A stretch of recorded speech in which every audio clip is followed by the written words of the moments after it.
Hello, everybody. Thank you so much for joining the first episode of the Come Say Hi podcast, where we highlight the stories of resilient individuals and how they overcame the obstacles in their life. We hope that this will inspire you and that you'll be more equipped to face the curveballs that life throws your way. Today, we have Mark Maksi, a full stack developer from Italy. How are you doing today, Mark? Thank Hi you so much Neda. for joining us. Yeah, hi Neda. I'm great. How are you?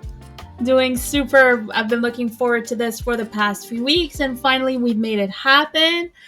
So it's a pleasure to meet you in a podcast setting, Mark. I'm so excited to do this. And Mark, can you tell us a little bit about yourself, Yeah, of please? course. I'm Mark Maksi. I'm a full stack developer. I came originally from Aleppo, Syria, and last year I moved to Italy in order to escape the war from Syria and live peacefully here. So nice to meet you, Neda. Nice to meet you again. So, we both met through a common friend named Timo, who is a project manager in Finland. Can you tell us a little bit about how you met Timo, and how did you get here? Like Yeah, the story yeah. behind Timo That's meeting a great Mark, Mark question. meeting Timo. Yeah, that's a great question. Well, the way I met Timo is something really interesting. And it all started about 7 years ago when I graduated from high school. And after graduation from high school, at a young age, people have a lot of energy, locked up energy. They need to express. They need to put into the world. And that's when I started exploring myself and exploring what kind of capacities I'm able to do. So I started my journey in fitness, and in fitness, I started to learn parkour. And in parkour, I met two amazing people in the world. They are called Tab Brothers. They are twins from the United States. They are super popular. You can Google them or go on YouTube and see them. So they have a Facebook group where they host challenges, fitness challenges, and I joined their fitness group, and that's where I met Timo, and also I met a lot of amazing people in that group. So that's how I met Timo in the beginning, and later in the journey, he actually impact has a lot of impact on my journey in tech specifically, not necessarily in fitness, but in tech. Based on what you're telling me, Timo is more like a brother than a friend. Started off as a mentor and then he turned into a brother. Um, so, thank you very much for sharing that story. Now, in the beginning, what is the impact that Timo had on you with regards to your journey in tech in particular? Yeah. So I started my journey in tech in CompTIA Plus. So the first place I learned about tech was inside a online library called lynda.com. But now it's deprecated. It's the website doesn't work anymore because all the content is now moved on to LinkedIn Learning, the current library that we have. So in LinkedIn, in lynda.com, I learned about CompTIA Plus and start my journey in tech there. I started exploring what a CPU is because I was too ignorant about tech, not knowing what a CPU is, how the computer works, and networking and IP, all very strange concepts. So I was not able to understand all of this. So that's why I took CompTIA Plus, and from there, I something was ignited in me in regarding to tech. I thought that this is something really awesome because I can see that I can solve problems. But later, I took my journey in tech to another level. So I started learning software development. I started in web development, and I told Timo about this. But during this time, Timo was telling me to go into data science and data stuff and Python. But the point is, he was telling me from his experiences. He's I don't know, like 20 years older than me at least. So he has a lot of experiences, more experiences than me. So he started to telling me from the way he perceives the world, from his job, from the his experiences in tech. So the point is, what he was telling me didn't make much sense to me at that time, because I was in an environment that is too locked up, that is too enclosed, that is not open to the outside world. Syria is like a parallel world, as Timo says. Um, Everything is different. So the point is, data science is not that developed in Syria, and so the fact that he was telling me to go into Python and data science didn't make much sense, because I didn't see that implications in real life back then when I was in Syria. But later, after I learned web Mhm. development, and yeah, my journey expanded, I started to Yes. see the power of Python and data science. Yeah, and we continued our journey together, sharing what I learned. He shares what I learn, and inspire each others. So you had said it's very interesting because you said you didn't feel ready, and you felt like, as Timo said, that Syria is a parallel universe. So you felt like you were conditioned by your environment, and you felt limited by your environment, and then you went ahead and said that something ignited, that there was something that changed. What happened that that ignited that spark, we could say, or that changed things around? What was that trigger? Okay, the trigger is I discovered a passion. So since I was a kid, I was a great problem solver, a great passionate towards engineering, towards math, towards building stuff and fixing stuff. So the fact that I discovered CompTIA Plus, I discovered software development and building something, making something real and something that I can use, something I can touch and feel. That was great, because after I graduated from high school, I didn't actually learn anything from high school or from school in general. They always teach general stuff, like, yeah, you solve maths, but you don't know why you solve maths. So it was only theoretical knowledge. But the fact that the first time I saw something practical, something that I can build, I can do something, that was the ignition for an inspiration flame that is still igniting to this moment in my heart. Do you believe that the fact that you were, you grew up in Aleppo in Syria, in the war zone, that had to that played a factor into the person that you are today? Um, if yes, can you please tell me a little bit more about it? Yeah, great question. Actually, life is too complex in order to judge whether any event that happens inside life is bad or good, because you don't know what good or bad is as an event. So the fact that I grew up in Syria and in a war zone, for many people, it's a bad thing. It's a bad event, and it's a curse. But actually, nothing shaped my character, shaped my mental toughness, shaped my resilience, like growing up in that war zone, in that area.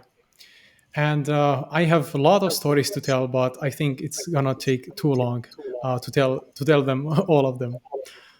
Can you share some of them with us, like one or two stories? Because I do believe that the experiences that you went through definitely inspired me. You shared a few of them with me, and I would love for those that are listening to this podcast to have something, one or two things to take away from this podcast. And I do believe that you are a very resilient person. Can you please share one or two stories, if you don't mind, with regards to really, what really shaped your resiliency during being in the war torn country Syria? Yeah, of course. So I can share a couple of stories, one Thank related to tech and one related to my character. So let's start with what is related to my character. And in Syria, the electricity there is a problem at the moment. Electricity and water is not available all the time, like in any country or any developed country. It's not available for people all the time. So you have always lack of everything. You always run towards something that is very fundamental and very basic that everyone in the world doesn't even think about. Like no one thinks about, will the electricity turns off or turns on? Will I need to store some water for next week or so? No one thinks about that. But in Syria, you have to think about all of this, and they are fundamental problems. So they wanted to put people inside some prisoner mentality where you need to think about your fundamentals, your basics, that you are too busy to think about your dreams and to think about your career and to think about building something or being something as an individual. You are not allowed to do that. So um, the fact that I overcame that is an act of revolution, in my opinion, because you have to be strong enough in order to go beyond what go beyond the pressure that is put upon you. So, for example, when I wanted to store water for a week or so, um, I had to go out of my home in order to bring water in containers, and it's a very boring thing to do. But I took it as an opportunity to exercise and lift weights because at least I lift 10 kilograms for 10 minutes or so straight. I mean, so I took it as an opportunity to work out. And after I brought all these waters, I took a shower and then I take shower and then I start do a workout in order to complete the workout that was initiated by bring by the fact of bringing water. That's one thing, and this kind of mentality also there is another thing, which is lack of electricity means lack of warm water. So in winter you don't have access to warm water. So what are you going to do? Are you going to take showers in cold water or stay dirty? So yeah, it's a really interesting question, and for me, I'm a person who refuses to kneel down, refuses to give up on anything, no matter how much the external pressure is. I don't care. So the thing is, I was introduced also to Wim Hof. Wim Hof is a person on YouTube. He does cold showers, and he also went to Mountain of Everest, uh, in t-shirt. So it's crazy. I met him on YouTube, of course, not in real life, and Perhaps started. you'll watch his podcast and you'll see him in real life. You Yeah, never why know. not? Why not? Why not? Probably. I hope So if you're watching this, I hope you get the opportunity to meet Mark. I hope so. Me too. He's an amazing person, by the way. So I was introduced to Wim Hof, and then I started to fall in love in cold showers. So I didn't care that the fact that there is no access to warm water, and I started to fall in love in cold showers. As someone before being introduced to this, before war, before everything, I hated cold water. I hated everything about cold. I loved warm weather and putting jackets and so on. But after the war, I had to change because if you don't change, you just disease, you know. So I had Yes. to change myself, change my attitude in life, and that's when I started to in love with cold showers. And I also put ice inside water, not only cold, not only turning um, uh, the faucet to cold. Keep Sorry. going. So I didn't also not only turn the faucet to cold water, but also I want to take it to next level and added some ice to the water. So it was I that was one of the obstacles that I overcame by changing my mentality. So yeah. Now I can, if you have, yeah, you go on. Yeah, so it's very interesting that you're saying this because when you faced those curveballs or those challenging situations, you change your perspective immediately and you immediately adapted. So you turn that negative situation that many would, use it to, like, it would cause despair for many people. And you went ahead and researched how you can use this as an opportunity, for example, the shortage of water, and how you had to go and get the water. You use this as an opportunity to become more fit, And Exactly. then when there was no heat, many would complain, oh my God, how am I going to take my shower? And probably some people would refrain from taking a shower. You went ahead and researched methods on how to take a shower in the cold, but on top of that, you added ice. So Exactly. it's all, I would say, based on what you're telling us, it's all in here. Exactly. It's all in here. You didn't allow yourself to be conditioned by your environment. You actually used it as an opportunity to better yourself as a person and to overcome the limitations that have been set by your environment. Exactly. Actually, the the thing is, life doesn't belong to those who are the strongest. Life is about adaptability. If you can adapt, you can survive. But if you can't adapt to your situation, to your environment, no matter what the excuses are, of course there are excuses, but if you can't adapt, you are dead. So you have to adapt in order to survive. And as you said, it's all mentality, it's all mindset. Once you give up in your mindset, actually you're done. And many people thought that I'm crazy at that moment, especially my parents, my mother, saying, "No, it's impossible to take showers in cold water." Why it's impossible? No, it's not impossible. I have to take shower in cold water, and I will not give up. I will not give up to the situation that I was put in. Seneca is a philosopher, a stoic philosopher. He says, "Throw me to the wolves, and I will return leading the pack." That's very deep. Yeah, That is indeed. very deep.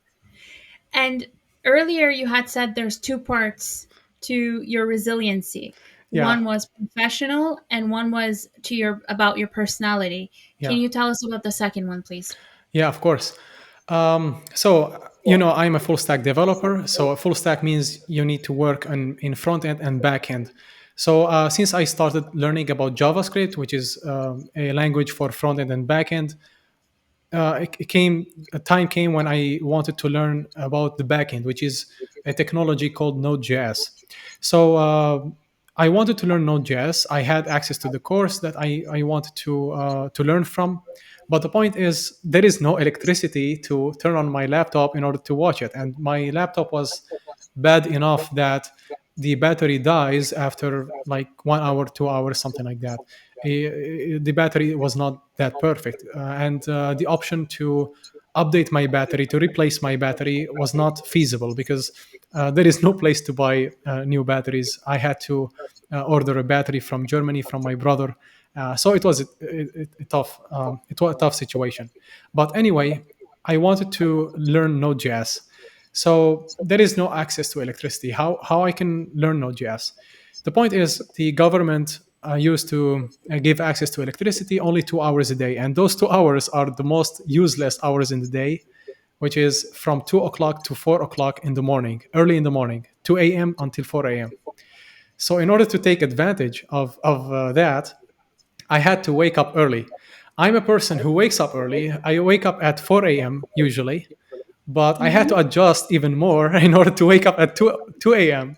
in order to be able to watch the course and learn about Node.js and take advantage of the 2 hours. And after the 2 hours, my battery is charged, so I have 1 or 2 more hours. So that's 3 or 4 hours in general, and then later after in the afternoon, I can go to some cafe and continue my learning.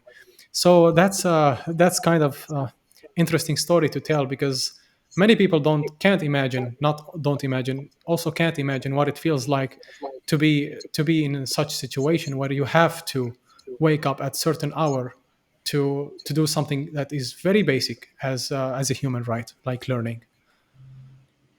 Education is incredibly powerful. So is knowledge, and the fact that you went above and beyond and you adapted. Once again, the adaptability, it seems to be a common theme in your life.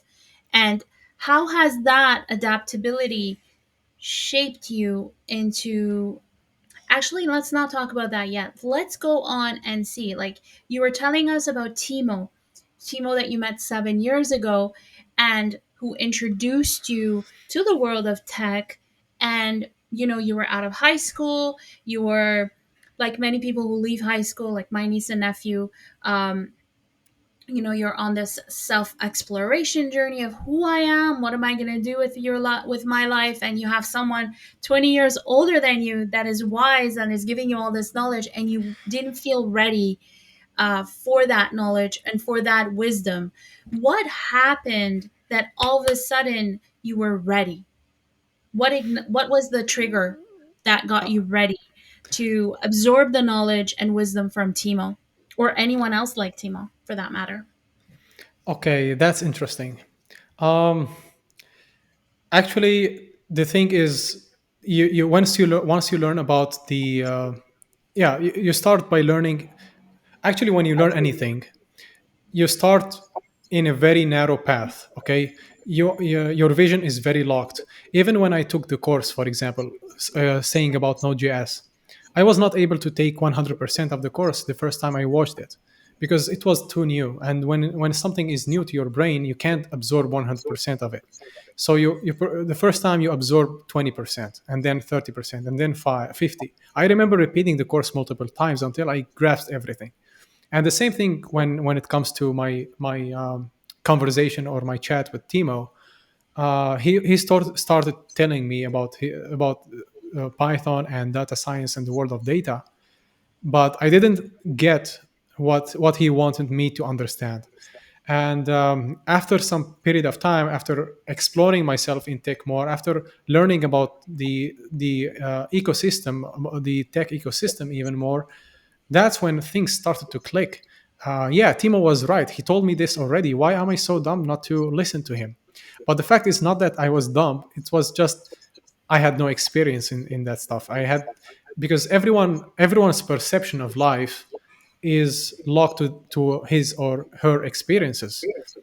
And once you expand your experiences, your perception of the world expands as well. That's why we don't see the world as it is. We see the world as we are. So the more we have experiences in life, the more we open our hearts, our minds to uh, people, to experiences, to life, the more we will be able to grasp the totality of life. So that's where things started to click, and that's where Timo's words or the ideas or the suggestions of Timo started to make sense to me. Very few, you said a few interesting words. You open your mind and your heart. How did that happen? It's not easy to open your heart to life experiences because it's too easy to lock yourself into your comfort zone, because comfort zone is comfort, and who wants to escape from his comfort? But after some time in your comfort zone, you realize that comfort is boring, so you need something new, because without something new you die. So you need to open your heart, you need to take the courage to be free, because in order to be free, to free yourself from your fears and from your comfort zone, in order to be free from all of that, you have to have courage, because there is no freedom without courage. You have to have the courage to open your heart, to receive what life has to offer, and expand on your conscious, on your mental, and your um, even physical and spiritual life. Yeah. It's very interesting that you're saying this because most people who are in a situation, I wouldn't say most people, I would say some people. Let's not generalize here. Some people that are in a situation in a war-torn country such as Syria, with the limitations in water, in electricity, and other basic needs, they are already very outside of their comfort zone. And here you are saying that getting even further outside of your comfort zone was the actual trigger that inspired you to open your mind and your heart. So that is incredibly interesting to me, that you are in that environment and you're even going above and beyond. Like most people can't, it's very hard to survive in those conditions, but you already felt like that was your comfort zone perhaps, and you wanted to go even above and beyond that. Yeah. So comfort zone in a very uncomfortable environment, going outside of your comfort zone even more. Yeah. How's that done? I'm trying to figure that out right now. Okay, so the point is, there is some kind of mentality or some mental framework that you have to be in inside Syria, like following your basic needs, and don't think about your other things. So things you start to normalize this stuff. In the beginning, it's very hard. In the beginning, yeah, everyone start to complain. We complain about electricity, about water, about everything. But in fact, if you ask anyone in Syria right now, they normalize this. It has turned into a comfort zone. It has turned into a normalization. We don't need to normalize this stuff. We need to be conscious of of our rights. Be conscious of um, our capacities. We need to be conscious about our prison in which we are, and most of the times we are the prison in which we are is made by our own minds. We lock ourselves inside these prisons. So I could have chosen to stay in a position where I say, yeah, my life's purpose is just to bring water and wait for electricity or wait for SMS from the government to go buy onion or buy stuff like this, and do nothing in life, not improve myself, not improve my skills. But the fact that I put my skills and I put my future dreams and goals in top priority, once you put these in priorities, you start to give less attention to what others want from you, what the government wants from you, or whatever wants from you, and start to focus on yourself. And when you start to focus on yourself, there is the comfort zone that you were originally put in. You need to get out of it and challenge yourself in order to do something more. So, for example, as I told you about learning Node.js, I was in a comfort zone, sleeping all day like everyone, and wake up to see no electricity and pass the day as everyone else.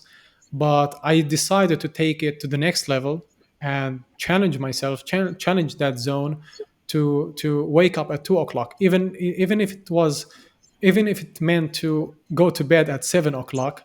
Like I don't know, my parents call me like chickens, because chickens go to go to bed early.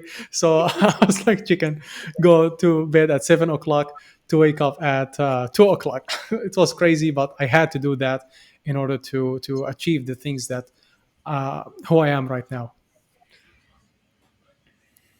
Were there times where you were on the verge of giving up? And Uh, if yes, what kept you going? it's not Or giving who up. kept you going? Yeah, it's not giving up. It's a mentality of I have nothing to lose. So it's total freedom. Total freedom? Can you Yeah, elaborate, yeah. When you have please? nothing to lose, like in Syria, it's too easy to feel like this, because this is a reality. This is a fact. You have nothing to lose. But when you have nothing to lose, you can choose to be attached to things and start to collect things, or to grab to something, or you can choose to let go of everything and just open your heart and open yourself to the experiences of life, and just experience life as it is, no matter how tough it is or how sweet it is. Just grasp life as it is, as it offers itself to you. So that's the kind of freedom that I used to feel when I was in Syria. It's freedom in mindset, not probably I don't. Of course, I was poor. I was everything. These kind of limitations, they limit your freedom in the real world, of course. But in my opinion, the real freedom is in your mind. If you are a slave in your mind, money can't save you, relationships can't save you, being in the best country in the world won't save you, because freedom starts in the mind, and in the mind only. Wow. So that is so deep. You said that we are a slave in our minds, but we could Yeah, also find freedom in our minds. And it goes back to perspective. yeah. I love that. Thank Let's you. go to this part of your story. So you're in Syria. What happened that all of a sudden you want to go to Italy? How Syria to Italy? How did that go about happening? Okay, I after graduating from my bachelor, I had the option. I had two options. The first one is to go to military service and become a slave in the military service, which is very corrupt and very dark. And every young man I know wants to leave the country for this reason, because no one wants to stay in that situation. So I had to choose somewhere to go out of Syria, and it's not easy because the countries that open the doors for Syrians are very limited. There are some countries like Syria, one of them. They don't open the doors for them like any other nationality. So I had to try my luck, and I tried in Italy, and I found a master program here and applied. Even if it's not my preference to study a master degree, but it was the best of options. It was, of course, it was a better option than to stay in Syria and to go to military and kill my dreams and having nothing. So I had to sacrifice like 2 years of my life in order to 2 years, I mean, in the master program, in order to fulfill my dreams and go pursue my dreams. So I know how hard it can be to leave your homeland, away from your family, to move to a totally new country, emigrate, start from scratch. What are some words of wisdom that you can give someone, because that is not easy, like, especially leaving your family and living alone in a country where you barely know anyone. How are you able to adapt to this 180-degree change in lifestyle, new country, new culture, living away from your family? How did you go about it? Okay, so I know that moving abroad from your country is really tough, but it's also necessary. So there is a saying in the Bible that says, "Go from your country, your people, and your father's household to the land I will show you." That was a quote from Genesis, I think, Genesis chapter in the Bible, from God to Abraham, because it was a call of adventure. That's the meaning, in my opinion, of this quote from the Bible. It's a call for adventure. He wanted Abraham to take him to a place that is new to him, outside of his country, outside of his people and his household, to the land I will show you. What was the land that he showed him? It was a desert. So like I'm facing here in Italy, I know no one. I have no relationships here. I own nothing. I don't have a job. I just here as a student. So this is my desert. But it's a call for adventure, because without adventure there is no growth. So the fact that you are challenged to leave your country or to leave whatever comfort zone you have, Hmm. it's necessary. Don't take it as a curse. Even if you will miss your parents, you'll miss your um, table or your room or your personal stuff. I miss those a lot. I had a lot of personal stuff there, paintings on the walls and my goals listed on the walls and my computer and all that stuff. I miss all of them, but I will sacrifice all of that for a new version of me, which will not happen without adventure. And actually, when you travel outside of your comfort zone, outside of your country, the environment affects your DNA expression. And by the way, everything in our lives relates to DNA expression. And DNA expression can be altered either by some external stuff like radiation and so on, but also it can. That's something very interesting. Most people don't know about, which is called epigenetics. Epigenetics is the effect of environment on your DNA expression. So when you go out of your comfort zone, when you move to a new environment, a new location, that change, that adventure actually changes your DNA expression in a very good way. And new stuff, new chemicals, new proteins started to be expressed in your system, in your body, and you also start to grow up. Your life changes, your perception of the world changes. You meet new people. You start to realize that. The background that you came from is not the entire world. There is a very wide world that is unknown for you. You have to explore, like new cultures, new people, you meet interesting people. For example, I meet them in the park, in university, in different locations. So all these people coming from different backgrounds, that's something was not found in Syria. In Syria, we have limited groups of people that we meet every day.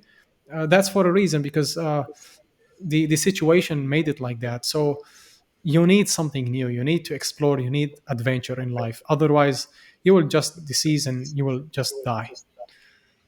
Beautifully said. And I will believe, I also say that, it's also, and I keep repeating this, it's a question of perspective. You chose intentionally to look at these changes, the 180-degree that I was telling you about, from a positive angle instead of a negative one. So that in itself will definitely play a role in the outcomes that you manifest at the end. I wanted to ask you, what are some dreams and aspirations that you have for yourself for the near future in Italy or in your life, actually? Okay, so professionally, I have different goals. First of all, is to land a job in tech after my graduation, and then I grow in my professional life as a senior engineer, and then probably I'd like to have a agency, business agency, to help startups, to help businesses to launch their business, to launch their missions. So that's the kind of business I'd like to own one day. And have there, besides Timo, of course, who is your tech brother and your mentor, is there any other people that have really shaped you into the person or the man that we see before our very eyes today? Yeah, there are many people, and actually, let me mention something. By the way, so this is a book. Okay, this is a book by Joseph Campbell. It's called "The Hero with a Thousand Faces." It's a book in mythology and psychology, and it's about the idea that behind every hero we know in our lives, whether in movies and whether in real life, behind every hero there is a journey. Okay, and that journey follows a specific pattern. And every hero we know, like Superman or Spider-Man or Batman, whatever hero we can think of, like Harry Potter or whatever, all of these people have had some patterns in their lives, and to some extent we can say that the first part of the journey, the first part of the hero's journey, is adventure or call for adventure. You feel something inside you to call you for adventure. In my situation, it was my passion when it started, for example, in CompTIA Plus, when it started in learning about tech. And after you call out for adventure, you need to follow your dreams. You need to follow, as it said, follow your heart. So you follow your passion, you follow your adventure call, and inside that adventure you go into another world, which is underworld, where you face a lot of problems, you face a lot of adventures, challenges. Inside the book they are referenced as dragons, so you need to slay the dragons. And the dragons are just, yeah, very interesting, of course. So dragons are representations of challenges you need to overcome in life. So once you slay these dragons hide in their caves or so on. They hide treasures. So once you slay them, you take that treasure and you go out into the world. But the point is, there are some people who must guide you through your journey. You can't guide yourself by yourself. This is something interesting about the hero's journey. You need people to guide you through your adventure call in order to slay dragons and to know how to slay dragons and take the treasure. After you take the treasure, you go out again to the real world and show it to your people, and tell people about your experiences. Tell people about what you found out in the underworld, and inspire others, because inspiration is like a cycle. The flame of inspiration is like a cycle. You influence someone, you inspire someone, and that someone inspires others. So the fact that Timo, of course, Timo has his own people who inspired him. So Timo inspired me. There are other people who inspired me as well, like Tab Brothers I mentioned. There is my student actually in fitness, because I used to teach fitness before I left Syria. Her name is Leia. She now lives in Lebanon. She's 7 years, no, 8 years now. She's 8 years. But when I taught her in Syria, she was 6. So Leah and her mother and her parents in general are my inspiration also in life for different reasons. I developed a lot of strong relationship with them.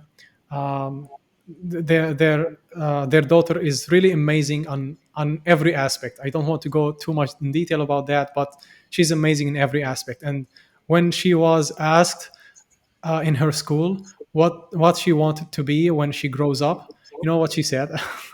No, what did she say? She said she wanted to be a gymnast, and that's because she sees me doing calisthenics. Calisthenics is strength, body weight strength using gymnastic Hmm. style. So I taught her fitness. I taught her that style back when I was in Syria, and that inspired her to be something in the future. So that's something really, really amazing for me to know that I inspired someone, because the just for the same fact that I inspired her, she also inspired me in my life. And her resilience, her energy, she's super energetic in life. And Ralph Waldo Emerson, an American philosopher, says life belongs to the energetic. She's very energetic, and I truly believe that life belongs to her. She has a great future, and I can't wait to see who she will be in 10 years. Yeah, so these are the people who inspired my journey. Tab brothers, Timo, Leia, and there is someone else called Gary Hewitt. He inspired my journey in fitness, not necessarily in tech, but in fitness, which is also an important part of my life. Well, I'm very glad to hear that. Thank you so much for sharing your story with us. Mark, I really appreciate your time. You slayed a lot of dragons in your life. You've definitely had a lot of people that inspired you. And my hope is that your story in your life and the legacy that you are in the process of building will inspire others in the process. So I really want to thank you for your time, and I will include a link to Mark's profile on X if you wish to follow him and learn more about his journey. Thank you so much for making the first episode of Come and Say Hi so memorable. I appreciate you, Mark. And stay tuned. Episode 2 will be recorded very soon. Thank Have you, Nida. yourself all a great day. Thank you again, Mark. Thank you very Stay. much. You're Goodbye. very welcome. Bye, Goodbye. everybody. Bye.